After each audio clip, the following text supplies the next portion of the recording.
Let's get real for a second. We've all been told that if you want someone to like you, you have to show them interest. Be available, be responsive, be present. But here's the truth that no one tells you. It's not your presence that makes someone obsessed. It's your absence, not your cold shoulder, not playing hard to get, but the strategic absence, the space that allows someone to realize your value. Think about it. How many times have you bent over backward, given your all, stayed available 24/7, only to feel undervalued or even ignored? It's not because you weren't good enough. It's because you were too available. An obsession that doesn't grow in comfort. It grows in curiosity, in unpredictability, in emotional contrast. Today, I'm going to show you exactly how to use your absence, not to manipulate, but to reset the dynamic so that he starts showing up, texting first, investing more, and thinking about you when you're not even in the room. Let's get into it. When it comes to making someone truly obsessed in the healthy can't stop thinking about you kind of way, one of the most underrated tools is silence. Not silence as in giving someone the cold shoulder, but silence in the form of space. Most people don't realize this, but the biggest killer of desire in a budding relationship is overavailability. When you're always there, always replying instantly, always filling the gaps in conversation or keeping the connection going, you remove one essential ingredient: tension. And tension is what builds anticipation. Anticipation is what creates emotional build-up, and emotional build-up is the birthplace of obsession.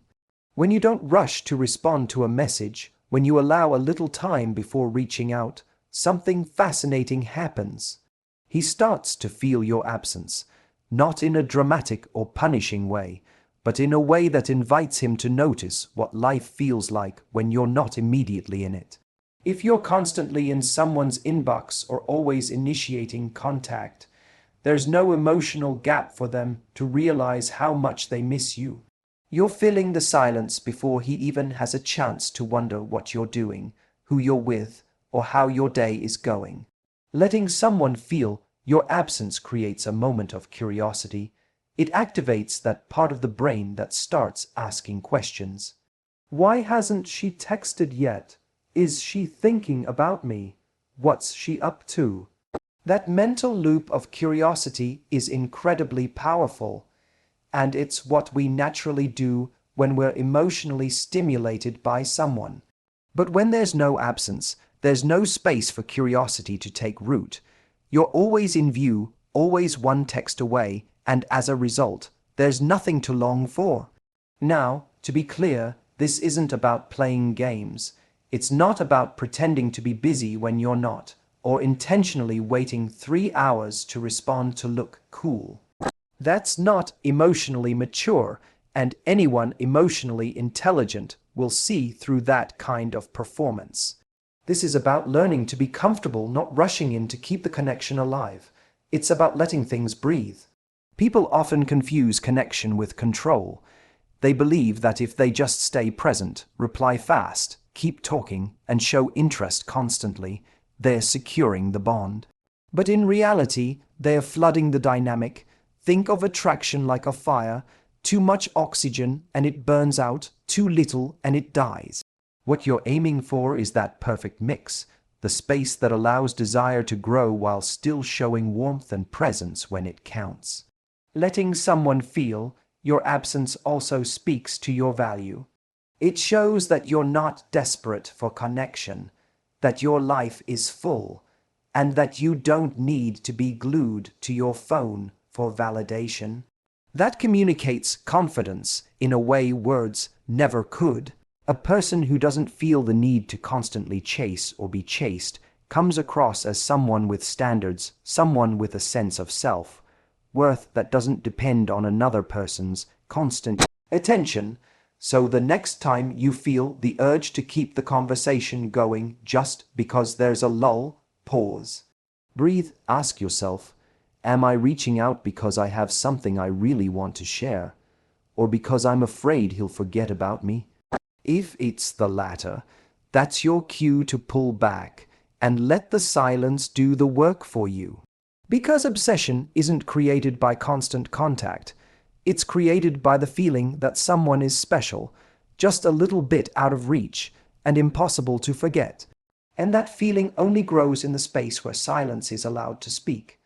One of the fastest ways people lose their value in someone else's eyes is by overinvesting too soon, especially when emotions are high or when there's a strong initial connection. It's easy to fall into the trap of giving too much too quickly. You start texting first all the time, offering emotional support he hasn't earned, or making time for him when your schedule is already full. And while your intentions may be good, the result is often the opposite of what you want. Instead of him becoming more interested, he starts to pull away. Why? Because overinvestment removes the mystery. It shifts the dynamic from curiosity to comfort, and comfort too soon kills desire. The early stages of any romantic connection are supposed to be a time of discovery. It's when both people are figuring out how the other operates, what they value, what their life looks like. When you invest too much before that discovery phase has played out, you interrupt that process. You stop being a person he's getting to know and start being someone who is already available, already giving, already there. There's nothing left for him to uncover and nothing left for him to earn. And when there's nothing to earn, there's nothing to value. What makes someone attractive in the long run isn't just how kind or pretty or smart they are. It's how they make someone feel in their presence and in their absence. When you pull back slightly and observe more than you invest, you give yourself the advantage of clarity. You're not operating from anxiety. You're not trying to lock it down before it slips away. You're centered in yourself, watching how he shows up, how consistent he is, how interested he stays without being propped up by your constant effort. This isn't about being cold or distant. You can still be warm, engaging, and even flirtatious, but the key is restraint. It's choosing not to give more than the situation calls for. It's about not planning your week around when he might call, or jumping to reply just because you saw a notification pop up. It's being intentional with your energy. Every message you send, every time you choose to be available, you're saying, "This matters to me." So the question becomes, does the current dynamic warrant that level of attention? You'll often hear people say, if he likes you, he'll show it. But he can't show it if you're always 2 steps ahead. If you're always initiating, he never gets the chance to miss you. If you're always solving the awkward silences, he never feels the tension that builds intimacy. And if you're constantly offering parts of yourself he hasn't earned, there's no process of emotional investment from his side. By investing less, you give both of you a gift. You give him the chance to lean in, to show interest, to reveal his consistency and effort. And you give yourself the chance to observe how he behaves when you're not doing all the heavy lifting. Is he texting just because you texted first? Or is he initiating without prompt? Is he asking questions, following up, remembering things you said? These are the signs of genuine interest, and they can only be revealed when you create enough space to see them. Attraction grows when there's balance, when both people are leaning in at a similar pace, but that balance is easy to disrupt when one person overgives in an attempt to secure the connection. The irony is, pulling back slightly, investing a little less, and observing a little more actually strengthens your position. It makes your energy more valuable, it reintroduces a layer of mystery, and it forces him to rise to the level of what you're truly worth, instead of taking your presence for granted. One of the most powerful ways to make someone obsessed with you isn't by trying harder, looking better, or saying the right thing. It's by having a life that already feels full without them in it. When you genuinely have things going on, when your time is naturally limited because you're busy pursuing your passions, taking care of your priorities, and living your purpose, Your absence becomes meaningful. You're not pretending to be unavailable. You are unavailable because your life is full and rich and doesn't revolve around any one person. And that, more than anything, is what makes someone start to feel your absence in a way that sticks. When someone sees that your attention isn't a given, that they need to earn it, they pay more attention. They start thinking more deeply about what kind of person you are and how they can fit into your world. Contrast that with someone who's always free, always available, always quick to drop everything for a date or a phone call. That kind of energy, while well-meaning, often gets interpreted as low value. Not because the person isn't valuable, but because the way they're showing up doesn't communicate that they value themselves. You don't have to be rude, cold, or dismissive to create this effect. You simply have to make your priorities visible. People should be able to sense that you've built a life that doesn't just sit around waiting for someone to come along and complete it. Whether it's your career, your fitness goals, your friendships, your creative projects, these things should be active in your schedule. When someone sees that you're not just saying you're busy, but actually are busy, it changes how they approach you. You become someone they have to pursue, not because you're playing hard to get, but because you genuinely don't have space for anything less than effort and intention. This also helps prevent you from slipping into an energy of neediness or desperation. When your schedule is filled with meaningful things, your emotions aren't riding on whether or not someone texts you back or makes plans. You're not checking your phone constantly, waiting for a message to validate your worth. You already feel whole, and so their attention becomes a bonus, not a lifeline. And people can feel that difference. Emotional independence is magnetic because it sends the message, I'm good either way. That doesn't mean you don't care. It means you're not dependent on someone else to feel good about yourself. There's a reason why we're often more drawn to people who are busy, passionate, and doing their own thing. They feel alive. They have something going on that's bigger than the relationship. And being around that energy is inspiring. It makes us want to be part of their world. Your absence, when rooted in real purpose, isn't a tactic. It's a byproduct of a life that's already in motion. And that kind of absence doesn't make people feel ignored. It makes them intrigued. Think about it. When someone tells you they can't hang out because they're preparing for a big launch, training for a half marathon, or spending the weekend with close friends, you don't think they're rejecting you. You respect them more. You admire that they have priorities. And most of all, you begin to see their time as valuable, something not to be taken lightly. That perception raises your value in their mind. So when you're truly busy, genuinely living your life, you don't need to manufacture space or wait 3 hours to respond to a text. The space is already there, and in that space, he starts to feel the difference between someone who's looking to be chosen and someone who's already choosing herself. That difference is what leaves a lasting impact. It's what makes you unforgettable. It's what makes your absence not just noticed, but deeply felt. One of the biggest mistakes people make when trying to create attraction is thinking that the only way to make someone obsessed is by making them uncertain, anxious, or insecure. But true obsession, the kind that leads to long-term investment and emotional connection, isn't built on mind games. It's built on curiosity combined with emotional safety. If someone is constantly unsure about where they stand with you, or if your absence makes them feel ignored, unimportant, or manipulated, that's not obsession, that's stress. And no one sticks around in that for long. When you're intentionally creating space or stepping back a bit, it's important to understand how you're doing it. The goal isn't to withdraw affection or leave someone in the dark. It's to give the relationship room to breathe while still making the other person feel emotionally safe.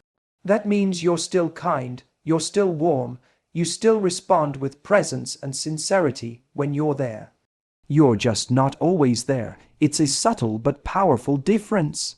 When someone knows that your absence doesn't mean disinterest or punishment, they feel secure enough to miss you instead of becoming defensive or anxious.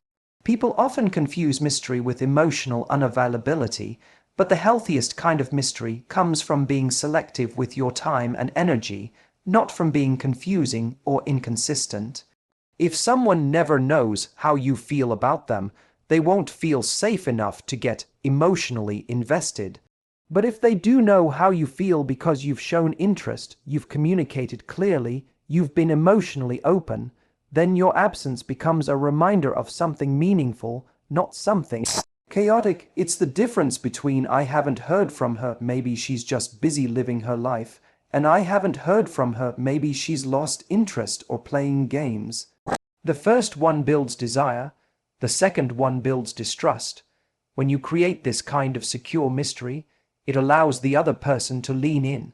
They're drawn to your energy because it feels good to be around, not because they're trying to solve the puzzle of your behavior. You're not making them chase clarity, you're giving them clarity, but not complete access, and that's where real attraction starts to build. Because when people feel good and a little curious, they keep coming back. This also protects your own emotional boundaries. When you're not constantly over-explaining your actions or trying to manage someone else's experience of you, you stay grounded in your own truth. You don't need to justify your silence or prove your intentions every time you take space. You're not responsible for soothing every insecurity the other person might have. As long as your behavior is respectful, kind, and aligned with your values, it's okay to step back and trust that they can handle a little distance. And here's where the real magic happens. When you've created emotional safety and then you create absence, it amplifies your impact. Because they already feel secure in how you feel, your absence becomes a signal that you're living your life, not that you're pulling away. That kind of absence makes them think about you more. It makes them miss your energy, your conversations, your presence. And that missing turns into craving, which turns into effort. Suddenly, they're the one initiating, leaning in, trying to close the gap. That's how obsession is built. Not through confusion, but through emotional contrast. Warmth when you're present, mystery when you're not. Openness without overexposure, availability without self-abandonment. When you master this balance, your absence doesn't trigger fear. It triggers fascination, because you're no longer just a person they like. You become an experience they can't stop thinking about. Obsession doesn't come from being the most attractive person in the room, the most successful, or even the most charming. It comes from being the one who feels just slightly out of reach, someone who is emotionally compelling, but not easily won over. When you shift from constantly trying to impress someone to showing up as the prize, everything changes. You no longer spend your energy wondering what you can do to get them to like you. Instead, you start asking whether they are doing enough to deserve more of you. And that mindset shift is exactly what makes someone start to obsess over you. Many people fall into the habit of chasing approval, especially when they meet someone they're really into. They show interest, they initiate constantly, they make themselves too available, and they start trying to win the person's affection. It's understandable. We all want to feel desired and connected. But when you become the pursuer, especially early on, you risk removing the very thing that builds attraction, the need for the other person to earn your time, attention, and emotional access. When it feels like there's no effort required to get your energy, it stops being special. And if it's not special, it's not something they'll obsess over. Being the prize doesn't mean being arrogant or entitled. It means you have standards, you know your worth, and you don't hand out access to your life just because someone shows interest. You understand that not everyone who wants your attention deserves it, and that someone liking you isn't a good enough reason to stop and rearrange your world. The more you operate from this mindset, the more selective you become, and the more selective you are, the more value others place on winning you over. You also become more emotionally grounded. You stop reacting to every signal the other person sends. You don't panic if they don't text back right away or if they don't make plans for the weekend. You're secure in yourself, and that security creates an emotional contrast. It tells them, I'm not here to chase you. I'm here to share my world with someone who deserves it. That energy is irresistible because it shows you're in control of your emotional space. When you position yourself as the prize, you naturally create absence not as a tactic, but as a byproduct of having a full life and strong boundaries. You don't always have time to respond instantly. You're not always available for last-minute plans. You're not waiting by your phone hoping they pick you, and because you're not hyper-focused on them, they become more focused on you. They start wondering what you're up to. They start trying to figure out how to stay in your orbit. That's how obsession starts. This mindset also changes how you engage in conversations and interactions. You stop oversharing or trying to convince someone of your worth. Instead, you ask questions, you listen, you observe, you pay attention to how they treat you, how consistent they are, how emotionally available they seem, not just how much you like them. And if they don't meet your standards, you're willing to walk away. That's not being cold. That's self-respect. And that kind of quiet confidence is what makes people take you seriously. Ultimately, obsession isn't about being distant or playing games. It's about being someone who knows they bring value to the table and who refuses to lower their standards just to gain short-term attention. When someone feels like they haven't fully figured you out yet, when they sense that you could walk away at any time if they don't rise to the occasion, they're far more likely to invest, to chase, and to keep thinking about you long after the conversation ends, because you're no longer just another option. You've become the person they don't want to lose. So let's bring this all together. When we talk about making someone obsessed with you, we're not talking about manipulation, silence games, or emotional distance. We're talking about becoming the kind of person who naturally inspires obsession because you value yourself so deeply that others can't help but rise to meet your standard. Your absence isn't about disappearing. It's about showing up so powerfully when you're present that your absence leaves a mark. It's about giving people the space to miss you, the curiosity to wonder about you, and the drive to work for a place in your life. You don't need to chase. You don't need to prove.